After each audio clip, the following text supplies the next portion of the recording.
Reflexiones del Reino Eterno, en la voz del hermano Andrés de Arco. Buenos días mis hermanos, buenos días mis hermanas amadas. Dios les continúe bendiciendo, que la bondad de Dios, el favor de Dios les alcance. La palabra de Dios dice que Él corona el año con sus beneficios, y este día no es la excepción. Dios tiene beneficios, favores para usted, y bajo esa confianza me permito leer en la palabra de Dios, pero sin antes el título o el tema de hoy es: el sufrimiento no se enseñorea de nosotros. El dolor no es el que tiene el dominio o el control sobre nuestras vidas. Y cuando hablamos del tema o sobre el dolor y el sufrimiento, surgen muchas preguntas inquietantes, preocupantes, sobre lo que el ser humano ha elaborado sobre esto, sobre este acontecimiento, sobre esta manifestación en nuestras vidas, a razón de nuestra condición caída, alejada de Dios. El dolor se presenta de igual forma a cada persona, y surge esas ideas como cual la gente buena prospera y los malos sufren. Solamente los malos son los que sufren, en ninguna manera. De igual manera, a los buenos solo les sucede cosas buenas. A mí no me va a pasar nada, no me voy a enfermar, no me voy a arruinar financieramente, no voy a vivir una guerra, no voy a vivir una pestilencia, no voy a vivir una tragedia. No estamos blindados frente a esto mientras estamos en este cuerpo. No estamos blindados mientras estamos en este mundo, en esta sociedad, en este sistema económico, en este sistema social, en este sistema cultural. Nos va a afectar. Podemos estar bajo la sombra del Omnipotente, bajo el amparo del Todopoderoso, pero estamos en este mundo, aunque no pertenecemos a este mundo. Y me permito leer para seguir dilucidando, dando luz, aclarando sobre esto, en el libro de Ezequiel, capítulo 14, versículo 12 en adelante. Y quiero ser lo más contundente y lo más breve en el cual Dios llegue a hablar a su corazón, del corazón de Dios a usted. Y dice: justicia del castigo de Jerusalén. Vino a mí palabra de Jehová diciendo, capítulo 14, versículo 12 en adelante. Vino a mí palabra de Jehová diciendo: hijo de hombre, cuando la tierra pecare contra mí rebelándose pérfidamente, y extendiere yo mi mano sobre ella, y le quebrante el sustento del pan, hambre, y enviare en ella hambre, y cortare de ella hombres y bestia, a razón del hambre. Si estuvieren en medio de ella estos tres varones, Noé, Daniel y Job, ellos por su justicia librarían únicamente sus propias vidas, dice Jehová el Señor. Y si hiciere pasar bestias feroces por la tierra, y la asolaren, y quedare desolada, de modo que no haya quien pase a causa de las fieras, y estos tres varones estuvieren en medio de ella, vivo yo, dice Jehová el Señor, ni aun sus hijos ni sus hijas librarían ellos, solo serían librados ellos, y la tierra quedaría desolada.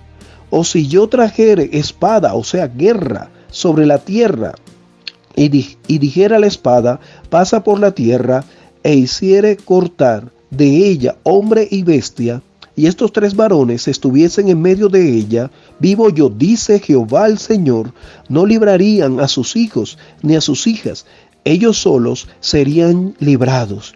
O si enviare pestilencia sobre esa tierra, y derramaría mi ira sobre ella en sangre, para cortar de ella hombre y bestia, y estuvieren en medio de ella Noé, Daniel y Job, vivo yo, dice Jehová el Señor, no librarían a hijos ni a hijas, ellos por su justicia librarían solamente sus propias vidas.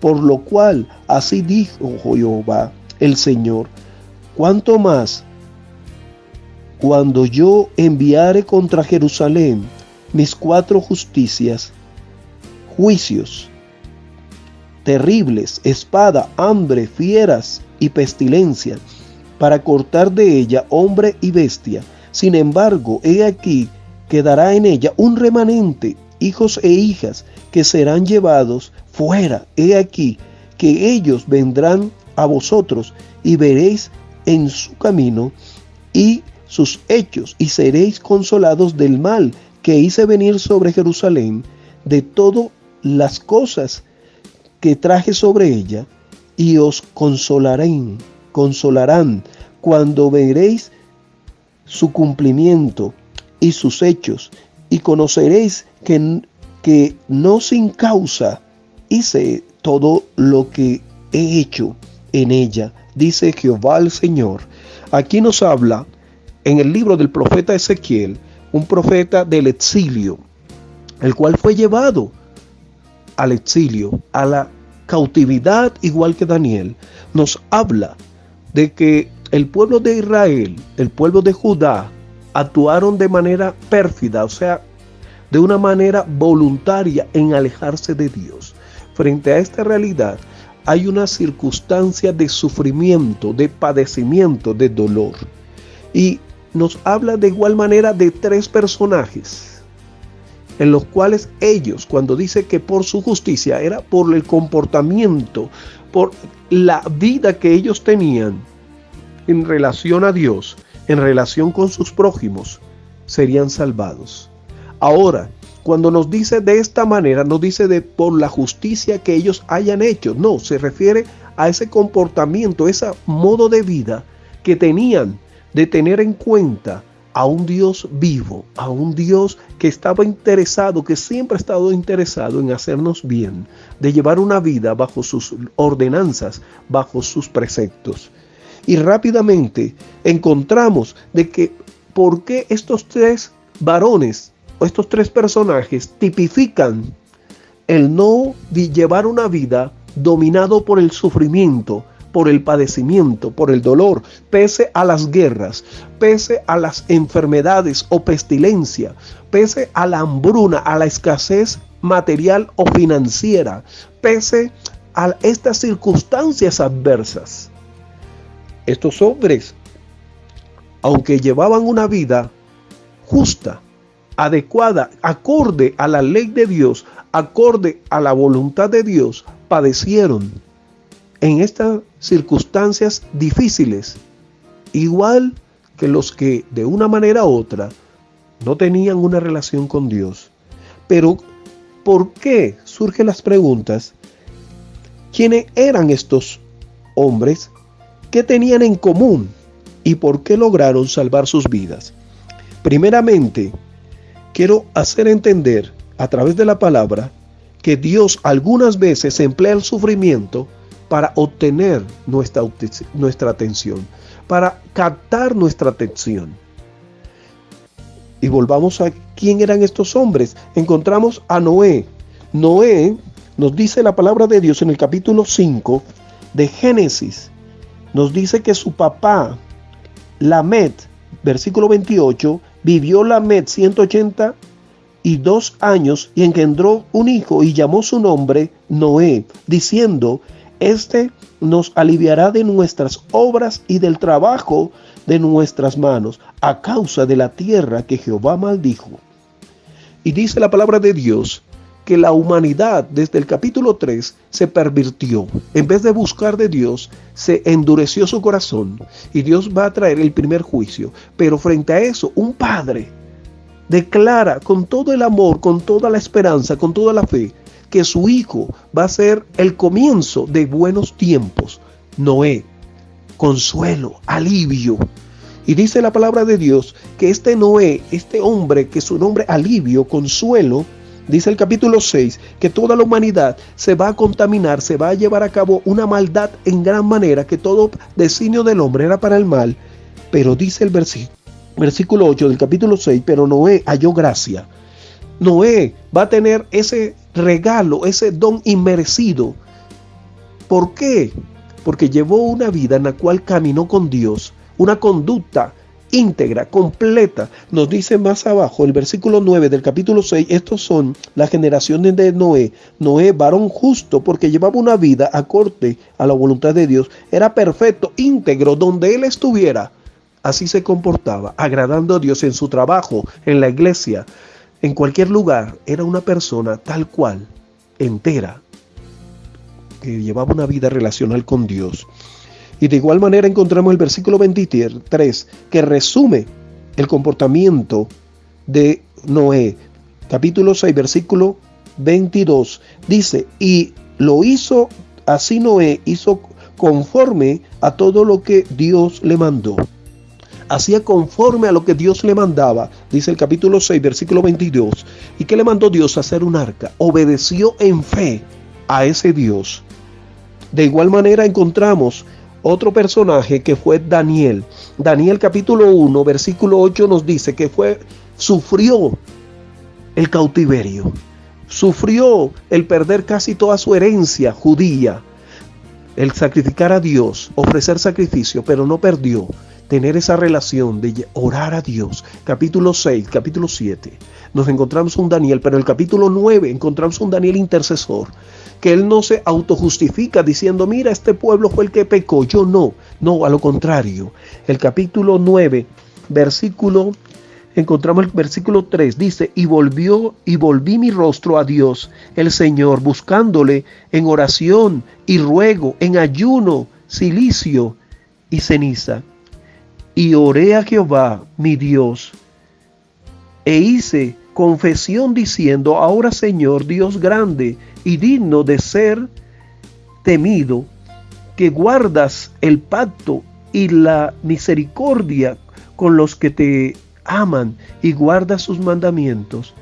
Y dice el versículo 5, hemos pecado, hemos cometido iniquidad, hemos hecho impíamente y hemos sido rebeldes y nos hemos apartado de tus mandamientos y de tus ordenanzas. No hemos obedecido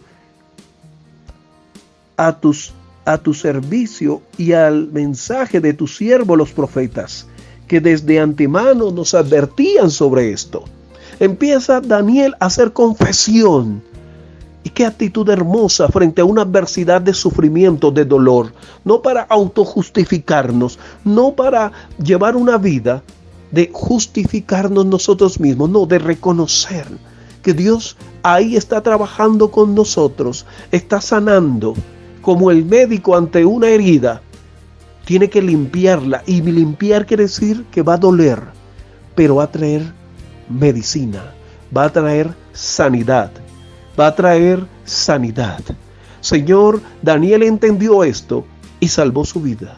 Llevó una vida ejemplar administrando estos reinos, estos imperios que no pertenecían a Israel, sino por el contrario.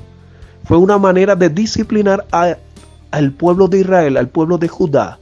Pero él hizo parte de este sufrimiento y no renegó de Dios y no se alejó de Dios. No dejó que el dolor y el sufrimiento se enseñoreara de él. Y quiero terminar rápidamente con Job. El libro de Job nos habla de quién era él. Era un patriarca, un hombre próspero, un hombre en el cual llegó a ser uno de los hombres más ricos, prósperos financieramente. Sus hijos, sus hijas, sanos, prósperos. Pero encontramos sobre este hombre en el cual nos dice la palabra de Dios que sufrió grandes tragedias de sucesivas, seguidas. Pero aún así, en este sufrimiento, dice Job capítulo 13, versículo 15, que aunque él me matara, en él esperaré. Y Santiago capítulo 5, versículo 11, nos pone como referente de perseverancia, de paciencia a Job. Él no se puso a pensar que Dios era malo, perverso, que él no tiene en cuenta a los buenos, a los que caminan con él, para evitar que estos no sufran en ninguna manera. Dios muchas veces nos va a permitir, como dice Isaías 43, que pasemos por las aguas, que nos mojemos y pensemos que nos vamos a ahogar, pero dice la palabra de Dios que no nos vamos a ahogar, que vamos a pasar por el fuego como los amigos de Daniel, pero el fuego no va a arder en nosotros. Pero vamos a pasar por el sufrimiento, vamos a sufrir, nos vamos a enfermar, vamos a perder trabajos, vamos a perder negocios e incluso vamos a poder vivir momentos de ruina financiera. Pero el que provee la riqueza, el que provee los recursos, no se va a arruinar. Él es el dueño del oro y la plata. Él va a proveer, va a renovar, va a restituir, va a suplir por su inmensa gracia, su inmensa misericordia. Quiero terminar entonces esos ideales que a veces tenemos nosotros, que la gente buena prospera y los malos sufren. En ninguna manera.